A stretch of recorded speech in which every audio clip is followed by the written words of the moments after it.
Olá, eu sou a Marissa Costa de Castro e eu vou apresentar meu projeto de iniciação científica realizado entre 2020 e 2021, que tem como título Grão de Desavença em Plantação de Conflitos, Internacionalização de Terras e Politização da Questão Agrária no Brasil entre 2003 e 2018. Então, eu vou começar com uma breve introdução ao tema, parto para a metodologia que foi utilizada na pesquisa, apresento os resultados e faço uma pequena conclusão. Então, para começar a falar sobre esse tema, é interessante falar que a pesquisa ela parte do questionamento de quais as implicações da internacionalização de terras para a politização na arena agrária brasileira. Então, como os fenômenos de internacionalização e politização estão interligados na arena agrária.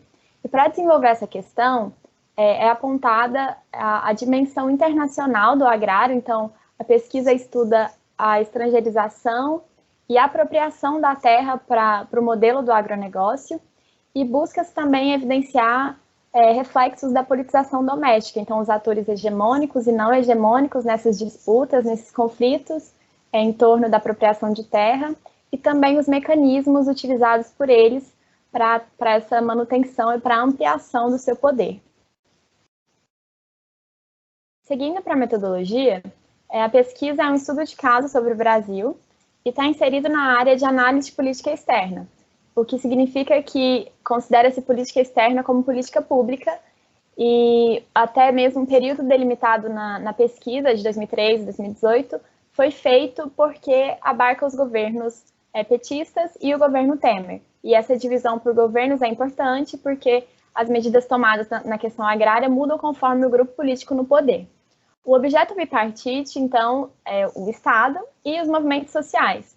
E para pesquisar sobre esses conflitos em torno da apropriação de terras, foi usado fontes primárias e secundárias, então, dados quantitativos e qualitativos em websites do governo, relatórios, e também livros, teses e periódicos, para a criação de uma base de dados sobre tanto o processo de aquisição de estrangeiros da terra, como também por questões de dados de exportação, de commodities e tudo mais.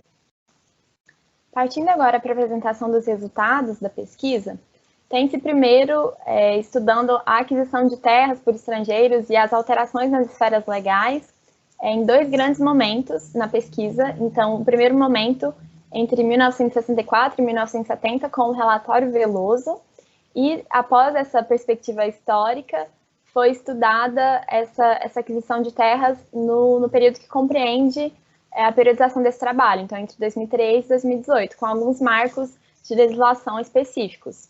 O trabalho também tratou da internacionalização de terras através da comercialização de commodities agrícolas. Então, mostrou-se que esse fato está sujeito à politização e que os seus atores, eles buscam ampliação de poder. E para essa ampliação, eles se utilizam de mecanismos diversos, mas, principalmente, em destaque, foi apontado que eles usam o discurso da modernização nas estratégias de marketing e também o lobby da agropecuária brasileira. E ao final, na conclusão, ficou evidente que os fenômenos de internacionalização e de politização estão interligados e que a internacionalização de terras ela é possível através das estratégias que são postas em práticas por atores hegemônicos, o que, por conseguinte, implica na existência de luta por parte de atores não hegemônicos. Então, em suma, os atores domésticos eles buscam influenciar a política externa. E também provou-se que esses fenômenos, eles são alterados conforme o governo que está em poder. Então, os governos Lula, por exemplo, eles direcionaram esforços mais significativos no controle dessas clivagens existentes entre os atores hegemônicos e não hegemônicos nessa disputa, enquanto que no governo Dilma, esses esforços foram reduzidos e em Temer, eles foram inexistentes nesse controle de clivagem. E é isso. Muito obrigada pela atenção.